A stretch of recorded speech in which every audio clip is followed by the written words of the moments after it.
Hi friends, ഞാനിപ്പോൾ വീഡിയോയിൽ വന്നത് എനിക്ക് പൃഥ്വിരാജ്, നിങ്ങളൊക്കെ പൃഥ്വിരാജ് എന്നാണല്ലോ വിളിക്കുക, ഞാൻ വിളിക്കൽ കിഴങ്ങൻ രാജപ്പൻ എന്നാണ്. കിഴങ്ങൻ രാജപ്പനോട് കുറച്ച് കാര്യങ്ങൾ പറയാനുണ്ട്. അവരിപ്പം ഭയങ്കര എന്താ പറയുക, സ്ത്രീ സ്നേഹമൊക്കെ പ്രകടിപ്പിക്കുമ്പോ തന്റെ ഭൂതകാലത്തിലേക്കൊന്ന് തിരിഞ്ഞു നോക്കുന്നത് കിഴങ്ങൻ രാജപ്പന് നല്ലതായിരിക്കും. അതായത് നമ്മുടെ BBC സുപ്രിയ ചേച്ചിയെ കെട്ടുന്നതിനൊക്കെ മുമ്പ്, കെട്ടിക്കഴിഞ്ഞിട്ട് എങ്ങനെയാണെന്ന് അറിയില്ല, ഞാൻ പിന്നെ അന്വേഷിച്ചിട്ടില്ല. പണ്ട് മീര ജാസ്മിന്റെയും റോമയും പോലുള്ള സിനിമ ബെഡികളുടെ കൂടെ അഭിനയിച്ചിരുന്ന കാലത്ത്, എടാ നീ അവർക്കൊന്നും മുള്ളാൻ പോലും ടൈം കൊടുത്തിരുന്നില്ലടാ കിഴങ്ങൻ രാജപ്പ. എന്നിട്ട് നീ ഇപ്പോ സ്ത്രീ ഇങ്ങനെയൊക്കെ പ്രസംഗിക്കുമ്പോ എനിക്ക് പുച്ഛാടാ, പുച്ഛം. ഇതൊക്കെ സുപ്രിയ BBC സുപ്രിയ ചേച്ചിക്ക് അറിയൂ? എന്നിട്ട് അവ പ്രസംഗിക്കണ്. എടാ നിങ്ങള് നമ്മുടെ ജനങ്ങളൊന്ന് മനസ്സിലാക്കണം. ഈ സിനിമ, അഭിനയം എന്ന കല ഉണ്ടായത് എങ്ങനെയെന്ന് വെച്ച് കഴിഞ്ഞാൽ അതൊരു മാനസിക വൈകൃതത്തിൽ നിന്ന് പലരും ഉണ്ടാക്കിയൊരു കാറ്റഗറി ഓഫ് ആർട്ടാണ്. It's like split personality disorder or dual personality disorder എന്ന മാനസിക വൈകൃതത്തിൽ നിന്നുണ്ടായതാണ് ഈ അഭിനയം എന്ന കല, ഈ മോഡ് ഓഫ് ആർട്ട്. അതുകൊണ്ട് ഞാൻ ഓൺ സ്ക്രീനിൽ ഈ കലാകാരന്മാരുടെ ഈ മാനസിക വൈകൃതം എൻജോയ് ചെയ്യാറുണ്ട്. പക്ഷെ നേരിട്ട് കാണുമ്പോൾ എനിക്ക് പുച്ഛമാണ്, എനിക്ക് കാർക്കിച്ച് തുപ്പാനേ തോന്നാറുള്ളൂ.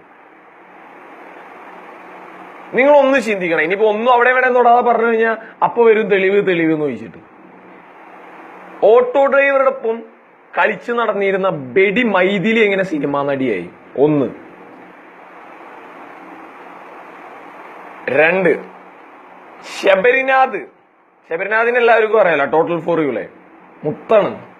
അല്ല, എനിക്കിപ്പോ മുത്തൊന്നുമല്ല, നമ്മളെ ഒരു ചെറിയൊരു ബന്ധമൊക്കെ ഞങ്ങൾ തമ്മിൽ ഉണ്ടായിരുന്നു. ഈ ടോട്ടൽ ഫോർ യുലെ ശബരിനാഥ് കളത്തിലിറക്കിയ 5 സ്റ്റാർ ബെഡി റോമ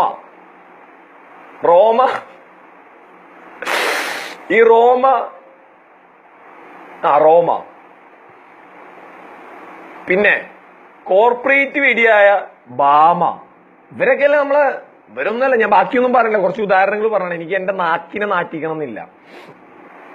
എന്നാലും ഞാൻ ഇതൊരു തികച്ചും സ്ത്രീ വിരുദ്ധ പോസ്റ്റായിട്ട് എന്റെ സഹോദരിമാര് കാണരുത്. നമ്മുടെ സിനിമ ഇൻഡസ്ട്രി അല്ല, എന്താ പറയാ, മാനസിക വൈകൃതത്തിന്റെ ഈ ആർട്ടിൽ നല്ല നടിമാരും ഉണ്ട്, കുറച്ചേ ഉള്ളൂ എണ്ണത്തിൽ എന്നുള്ളൂ. ശോഭന ചേച്ചിയെ പോലുള്ളവരും, നമ്മുടെ ഈ നോട്ട്ബുക്കിലൂടെ കടന്നു വന്ന ഇപ്പോ ചാർലിയെ അഭിനയിച്ച പാർവതിയെ പോലുള്ളവരും പൂർണ്ണമായി നല്ലതെന്നല്ല ഞാൻ പറഞ്ഞത്, എങ്കിലും തമ്മിൽ ഭേദം തന്നെയാണ്. അവരൊക്കെ നല്ല ആൾക്കാർ തന്നെയാണ്.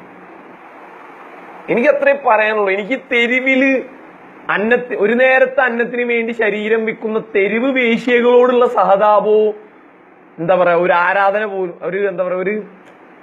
ഒരു ഇതുപോലും നിങ്ങളോട് തോന്നാറില്ല. റോമക്ക് പ്രൈവറ്റ് പാർട്ടിൽ ഇൻഫെക്ഷൻ വരുന്നത് വരെ കൊണച്ചു സുഖിച്ച സിനിമാക്കാര് തന്നെ അവളുടെ അടുത്ത് പുറത്തെറിയാറുണ്ട്. അപ്പൊ അത്രയും സ്ത്രീ വിരോധം നിലനിൽക്കുന്ന ഒരു ഇൻഡസ്ട്രിയാണ് മലയാളം സിനിമ ഇൻഡസ്ട്രി.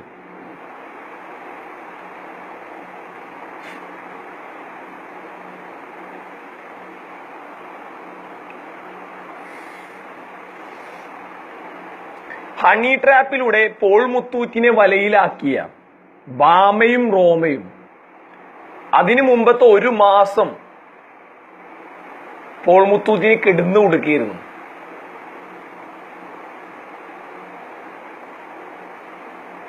ഇനിയും പറയാനാണെങ്കിൽ ഏറുണ്ട്, പറഞ്ഞു കഴിഞ്ഞാൽ ഛർദിക്കാൻ വരും, അത്രയാണ്. പിന്നെ ഞാൻ സീനിയർ മോസ്റ്റ് ലാലേട്ടനെയും മമ്മൂക്കാനെയും ഒന്നും പറയില്ല, കാരണം അവര് ശീലിച്ചു പോകുന്ന ശീലങ്ങൾ ഇനി മാറ്റിയെടുക്കാൻ കഴിഞ്ഞെന്ന് വരില്ല. കുറച്ച് പാടാണ്. കാരണം ലാലേട്ടനൊക്കെ ചിലപ്പോ ഇവരെ പോലല്ല. ലാലേട്ടനൊക്കെ ഒരു 100 പെമ്പിള്ളേര് മൊത്തം നേക്കഡായിട്ട് പൂൾ പാർട്ടിയൊക്കെ നടത്താനാണ് ഇഷ്ടം. അതും അങ്ങ് പോണ്ടിച്ചേരിയിലൊക്കെ അത് നടത്തി കൊടുക്കാൻ ആൾക്കാരുണ്ട്. അവർക്കൊന്നും ഇനി അത് നിർത്തിക്കൊള്ളുന്നില്ല. സ്വന്തം കൂട്ടുകാരെ ഭാര്യമാരെ വരെ കൊണക്കണ സാധനങ്ങളാണ് ലാലൊക്കെ.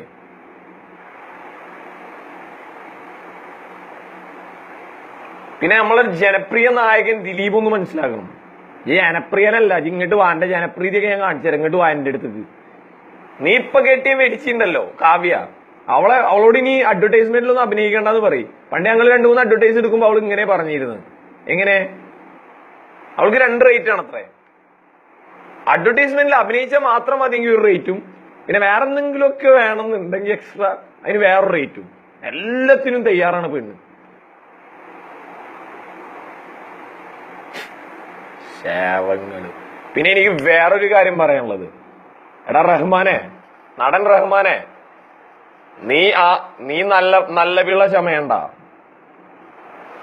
നിന്റെ ഓറഞ്ച് മീഡിയ എന്ന രതിവൈകൃതം കൊണ്ട് മാത്രം പ്രശസ്തി നേടുന്ന നിന്റെ പ്രൊഡക്ഷൻ ഹൗസ്, അതിനെക്കുറിച്ച് പറയാൻ എനിക്ക് അറപ്പാണ്.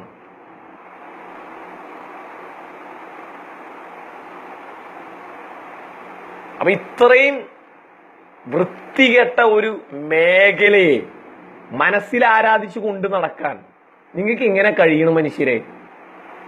പിന്നെ നമ്മുടെ റിമ കല്ലിങ്കൽ,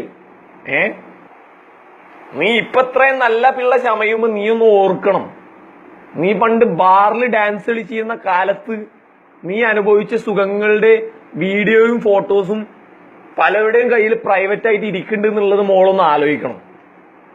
അല്ലെങ്കിൽ ചേച്ചി അമ്മച്ചി ഒന്ന് ആലോചിക്കണം. ഇതൊക്കെ ആഷിക്കിനെ അറിയോ, അതോ ഇതൊക്കെ വിറ്റ് കാശാക്കാൻ വേണ്ടിയിട്ടാണ് ആഷിക്ക് നിന്നെ കെട്ടിയത്? എനിക്കറിയില്ല.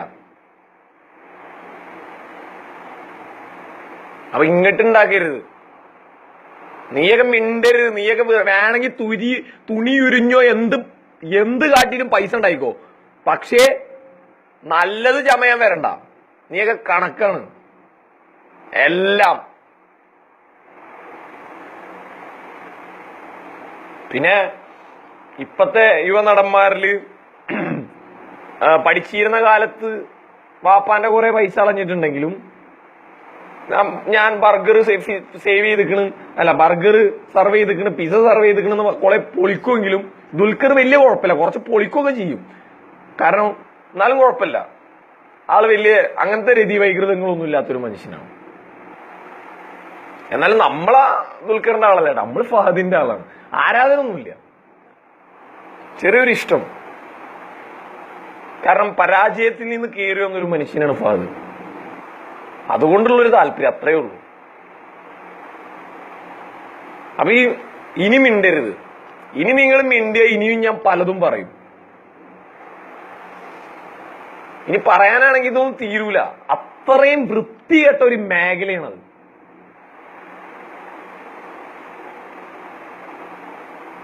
അല്ല, നല്ല ആൾക്കാരൊക്കെ ഉണ്ട്, പക്ഷെ കുറവാണ്, എണ്ണത്തിൽ വളരെ കുറവാണ്. വിരലിൽ എണ്ണാവുന്നവർ മാത്രമേ ഉള്ളൂ.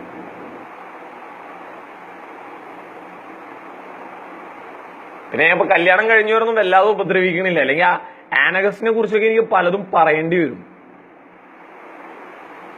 അതൊക്കെ പിന്നെ ജോക്ക് വളരെ ബുദ്ധിമുട്ടാവും അത്. എന്നാലും കെട്ടിക്കഴിഞ്ഞല്ലേ, ആനൊക്കെ കുറിച്ച് നമ്മൾ ബാംഗ്ലൂരൊക്കെ പഠിച്ചിരുന്ന കാലത്തുള്ള കാര്യങ്ങൾ എനിക്ക് പറഞ്ഞു കഴിഞ്ഞാ അപ്പൊ ഇനി കൊണക്കാന്ന് കരുതി ഞാൻ പറഞ്ഞേക്കാം.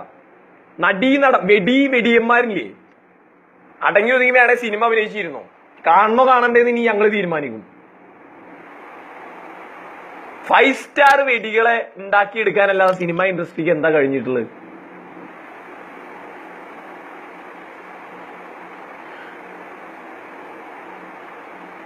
നീ ഇതൊന്നും എന്താ പറയാ, ഇനി ഇത് തുടർന്ന് പറയാൻ എനിക്ക് താല്പര്യമില്ല, ഞാൻ നിർത്തി.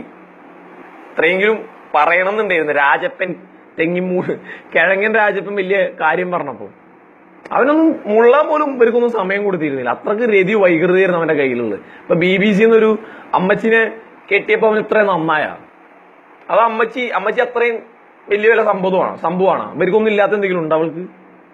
അതോ ഇനി നിനക്ക് സ്നേഹം ഫീൽ ചെയ്ത് തുടങ്ങിയ? എനിക്ക് സ്നേഹം പണ്ടേ ഫീൽ ചെയ്ത് തുടങ്ങിയതാ. എന്നാലും ഞാൻ അത്ര വലിയൊരു നല്ല പിള്ളയായിട്ട് പറയണമൊന്നുമില്ല.